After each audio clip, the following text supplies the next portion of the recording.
Good evening to you. Thank you for your company on Ben Leo tonight. It was a tale of two protests today as fed-up Brits took to the streets in Epping and Canary Wharf. Let's start with the Bell Hotel in Epping in Essex. There it is on your screens, where multiple asylum seekers have been charged in recent months with various crimes, including sexual assault. Well, the atmosphere down there was jovial, it was peaceful and, in my opinion, constructive. Meanwhile, though, at the Britannia Hotel in Canary Wharf in central London, where a hotel migrant was this week charged with assault, police officers made 6 arrests as hundreds of protesters gathered to voice their anger. I chose to go down to the calmer of the two, it turned out, in Epping in Essex this afternoon, where Shadow Justice Secretary Robert Jenrick was spotted speaking to locals about their concerns. This is what he had to say to me. As far as I know, correct me if I'm wrong, are you one of the first MPs to come down to one of these protests? I know Suella was in Waterlooville, but she's the sitting MP, right, so slightly different. Have you been down to one of these before? I haven't, but I was driving into London and I knew this was going to be happening, and so I wanted to come and show my support and solidarity, frankly, for everybody that's here. I've been writing about this, I've been on the media, but I felt I should come and say that I support these guys. I understand why they're doing this, and they're right to do it. 170,000 people, mostly undocumented young men, have broken into our country. We've had all these hotels who are spending billions of pounds on this, and I think the patience of the British people has just snapped. Frankly, it probably snapped a long time ago. Well, there's been a narrative, hasn't there, about these hotel protests, that they've been hijacked by the so-called far right, or racists have been bussed in from different parts of the country. I asked Mr Jenrick about who was protesting today and why they'd gathered. This narrative from the left side of the argument that these are sort of far-right thugs and racists who have been bussed in. You've been speaking to a lot of these people. Tell the viewers, who are these people here? Well, I chatted to a number of people. These are just really good local people. I've chatted to mums and their daughters, dads, granddads, young and old, some young lads, people who just are really worried about the impact this is having on their lives, on their community. And look, I understand that. You know, I've said that I wouldn't want this in my community. I would be worried about my own daughters who are 10 and 12 and 14, and I come to this from a very simple principle that if I don't want this for my kids and my neighbourhood, why should it be happening for anyone's kids and anyone's neighbourhood? Meanwhile, down the road in Canary Wharf in central London, which saw protests outside the Britannia Hotel, we spoke to 2 of the self-proclaimed pink ladies who told us why they were there. I've been speaking to the police, who have now put police officers and PCOs in the parks during the holidays, OK? Because as mothers and grandmothers, we've already seen people hanging around there. When they go back to school, we've got a pink patrol, because we're pink ladies, and we will patrol the Isle of Dogs to protect the children, because these guys don't. I witnessed for the first time in all my life second-tier policing, because we've been here. I asked for an escort on our First Ladies' march. I was told there wasn't anybody around. And then last Friday, the lefties had about 300 police all protecting them. That's not fair. Allegations of 2-tier policing. You'll remember last night, if you tuned in, that I was in Bolton in Greater Manchester looking at the issue of HMOs, houses of multiple occupancy, which are now being used en masse to disperse asylum seekers from hotels into private residential properties in communities like yours all across the country. So if you don't know what HMOs are, they're basically converted houses in streets up and down Britain which have 4, 5, 6, 7 or even more migrants crammed into while their asylum claims are dealt with. And as I revealed last night, for example, in Bolton, where I went yesterday, the city has gone from 107 HMOs to more than 700 in just a few years.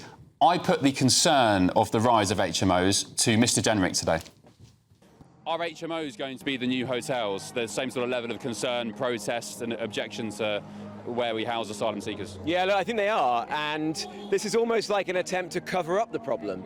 So maybe in time you close the hotels, which are very visible, and then everybody's moved into private housing, which perhaps you don't see so much, but it's still very impactful, and it's the same people, mostly undocumented young men. They might not be living in the hotel, but they might be living as your next door neighbours. At the end of the day, we just got to stop talking about how you manage the symptoms of this and how we actually fix it once and for all. And the answer to that has to be that you deport people who come here illegally. Well, someone who was watching last night was the City of London councillor Susan Hall, the former Tory London mayoral candidate. They may move these people out, they'll only put more people in. That's the first thing, and these people are then still going to be in exactly the same position.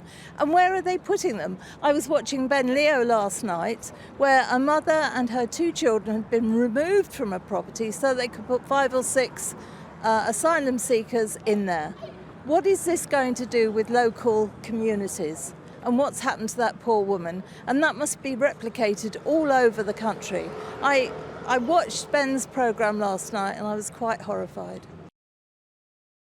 Well, shameless, Ben. Absolutely shameless. A shameless plug. Well, look, there is a glimmer of hope at the end of the migrant madness tunnel, I argue, because all this hotel nonsense could soon be potentially coming to an end if Epping Council wins a crucial High Court challenge on Tuesday next week, where they're bidding to get the hotel shut down by claiming the owners of the hotel breached planning laws. Epping resident and Reform UK branch manager Karen McIver told me what could happen if the result went their way. This place does close as a result of that case. Will that set a precedent for the rest of the country? Well, I hope it does. I really hope it does. But I've called Keir Starmer and Yvette Cooper out on national TV twice and they've ignored me. I've said to them they need to come and see this for themselves. They've been very quiet. They haven't been here. And now you're seeing this rippling effect throughout the country. Us ordinary, hard-working British people have had enough. We've had enough. We don't want this in our backyard. No. We haven't asked for it, and it needs to close. Yeah. All right, there we go. Let's get the thoughts of my panel now. The Mayor of Greater Lincolnshire, Dame Andrea Jenkins, the former Labour Minister, Bill Rammell, and GB News contributor and Saturday 5 superstar Will Kingston. Good evening, panel. Welcome. Hi. G'day. Welcome along.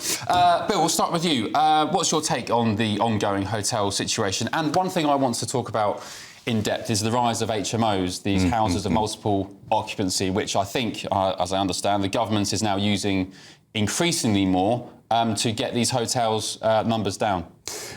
So the Bell Hotel in Epping is about 5 miles from my house. I know the area very well, and it concerns me what is happening. And I understand the grievances of ordinary people. However, it is a reality that in Epping, and some of the organisers of the Epping residents have expressed this concern, that some far-right groups are trying to get involved.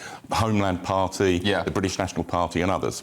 Yeah, the Times did a piece on that. And that's unacceptable. But the key to this is reducing migration numbers, reducing asylum numbers. But as I've argued on this show before, that will take time. In respect of HMOs, the reason the government is trying to progressively end the use of hotels, and HMOs are less expensive than putting asylum seekers in hotels. But I acknowledge that creates a tension with people saying, well, why can't, if I'm on the housing waiting list, why can't I be put in a HMO? And the only solution to this is to bring the numbers down and to do what the government is committed to doing, which is a major house building programme. Right, but the fact of the matter is the numbers aren't coming down, are they? It's more than 50,000 since Labour took power last year. So you just wonder, I mean, where does this end? I know we've spoken in the past, Bill, you and I, you've said, you know, give it time. They've only been in power for 5, 6, 7, 8 months. When do we start saying, hang on a minute, and even people like you who are Labour supporters, former Labour Minister, when do you start saying, right, Prime Minister, something's not working? 11 months ago. I think the building blocks are in place. So the deal with France, the border security bill, which is just becoming law, a significant ramping up of returns agreements. I expect that to start having an impact over the next 6 to 9 months. Okay. But I'd be lying if I said it can and will happen sooner than that. All right, Dame Andrea, what's your thoughts as a Reform contingent here, seeing Robert Jenrick down at the Epping protest today? I think he was probably, as far as I understand, the first MP to go down to one of these protests. Suella Braverman was at the Waterlooville one in Hampshire, but she's the sitting MP, so it's slightly different. But, is good politics from Jenrick? Are you worried about him? Look, I mean, Robert's a mate, is still a mate.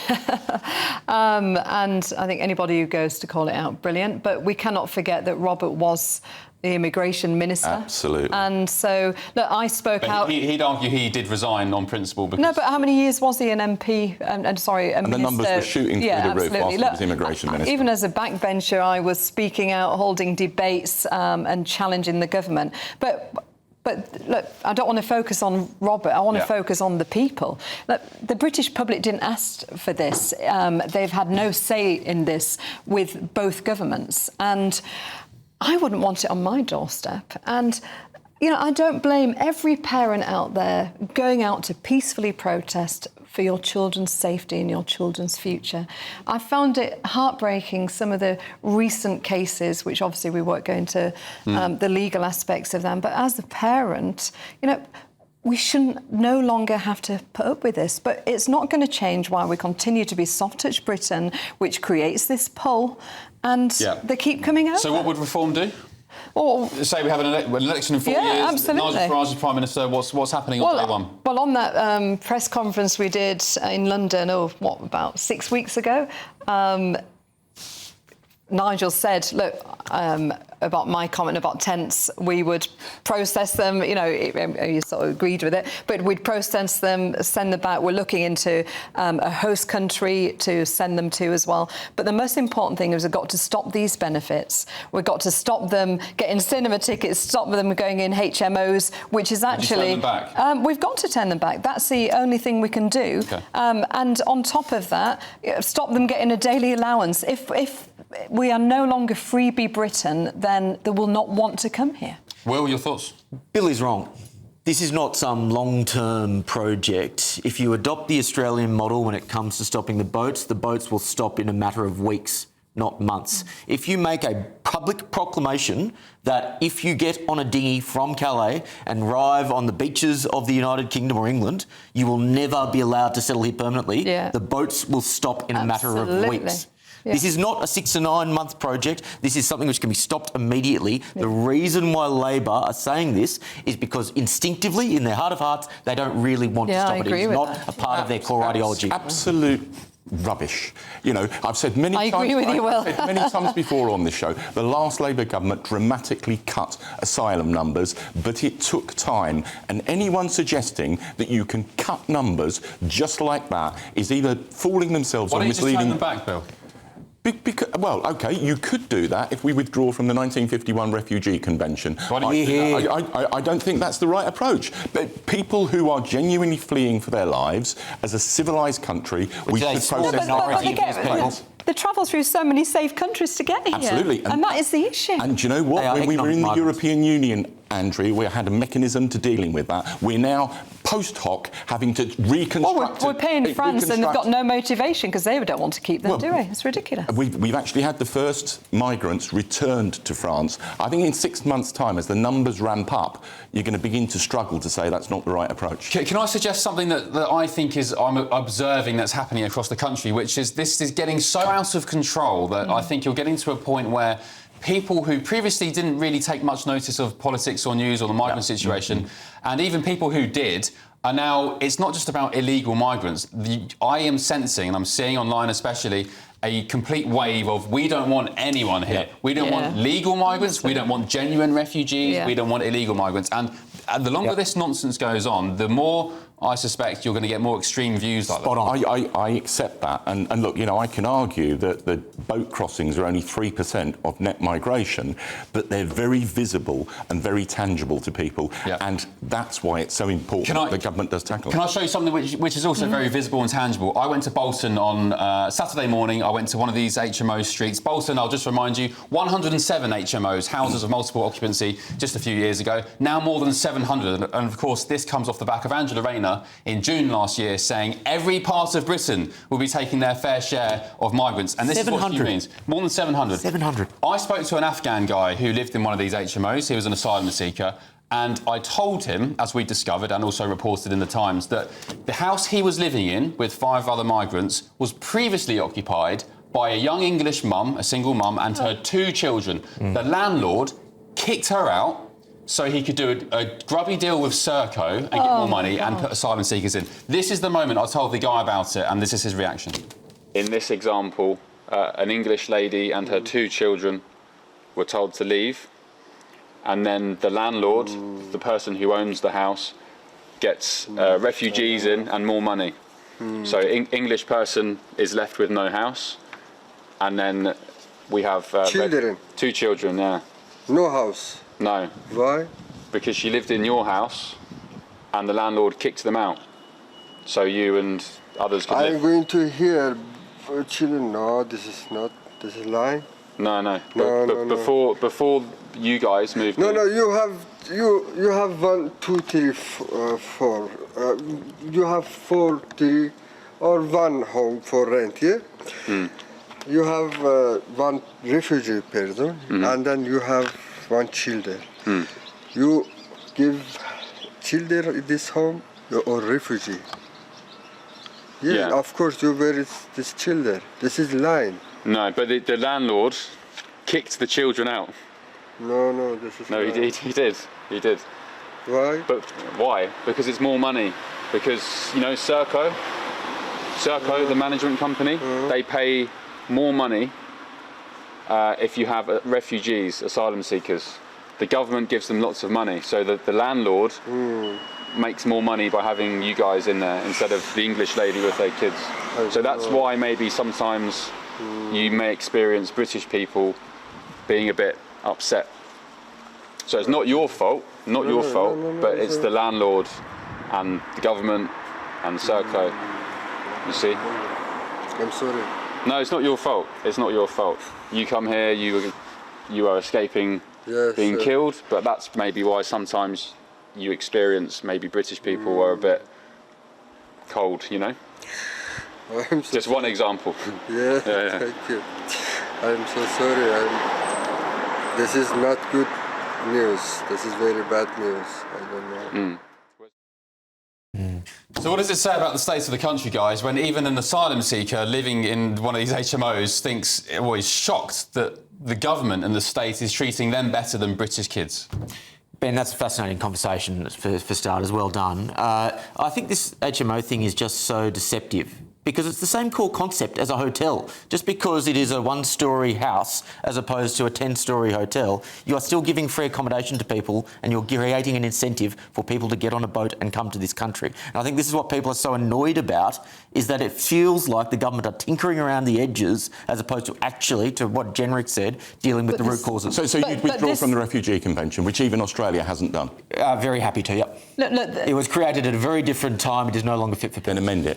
Look, this HMO situation's been on the go decades, and it's been abused by landlords. This is what we really need to put a stop to. Look, even when I was a councillor in Boston going back 12 years ago, it was when we was in the EU then, people was coming over in HMOs, charged an extortionate amount. There was one loo there, there was throwing bags with poo in out the window because there was one loo, and the landlords exploit it so many times. So I think actually we need to put a stop to these HMOs. Well, HMOs in their nature can be quite useful. Lots of young professionals use them in London. They're basically house shares. No, but we've for the migrant situation, it's got to be checks and balances by any government, any council. And look, I said earlier, it's cheaper than hotel accommodation, but it then creates another set of problems. But it's more in the centre of the community well, it is. as well. And that's the just along the road from where I used to live, there was a 3-storey house that was used as a HMO with asylum seekers, and it creates a lot of money. Do you know what I would do? I can find some tents that are cheaper still. Well, I can do this really very much on the cheap. Look, I've been saying tents for ages, right? Look, Ben, what I think we need to do, all those politicians, the lefty ones in your party, I'm afraid, Bill, you're a bit more reasonable than some of the front bench. You know, let's set HMOs up next to their house and let's see then if they're actually getting fed up. That's the point. Why are there now 700 in Bolton? Because it's cheap housing. Exactly. Because it's easy to do, and because the area is more, I'd say, vulnerable financially than, say, Weybridge in Surrey or wherever else. It's a bit more complicated than that. It's not. There is a north-south divide, and the demand for social housing in most towns and cities in the north is not what it is in the south, which is why you have the dispersal process. I disagree, because look, I was an MP for 9 years in a Yorkshire Northern Sea, and I had people 8 or 9 years on a waiting list who was in B&Bs, in bedsits, trying to get home, and they had children. 8 or 9 years. And so it's not a north-south divide. Admittedly, it's a long time ago, but I remember talking to colleagues in Leeds where the council couldn't get shot of 3- and 4-bedroom houses, council houses, because there wasn't demand. It's not the case. All right, and just finally, Will, I think actually you're wrong as well, talking about tents and detention centres. I think even that is a red herring. It's getting bogged down in detail detail and debate. We shouldn't be talking about how to manage these people when they're here. They shouldn't be here in the first place. Exactly. Do something about them not coming. They should not be stepping foot on British soil. And I'm afraid to say, Bill, I'm kind of going along with the agreement of the online consensus that I see, where this has got so out of control, the illegal situation. It's getting to a point where people just don't want anyone here. They don't want genuine refugees, when previously they would have opened their heart to it. They don't want legal migrants here. It's just getting to such a contentious point. Do you know what, Ben? You just said you don't want detail and debate. No. You're only going to resolve this problem with detail and debate. Enough talking. I'm done with it. Britain is done with it. No, should we put them here or should we put them in houses? How much should they get a week on Aspen cards? Should they have bus passes into town or not? Should we put them in detention centre? No, waste of time. Stop them coming in the first place. British people are struggling. Like in the real world. Stop debating it. And Australian migrants are at risk every day. I am prejudiced against all the time. Yeah. Right, not on this show, well. A Serco spokesman has said Serco is in agreement with the Home Office stopping the acquisition of more accommodation for asylum seekers in Bolton. We take all appropriate steps to confirm the suitability of addresses and work closely with the local authorities who are directly involved in the selection of individual properties. Very good. Let us know what you think on that. gbnews.com/your say.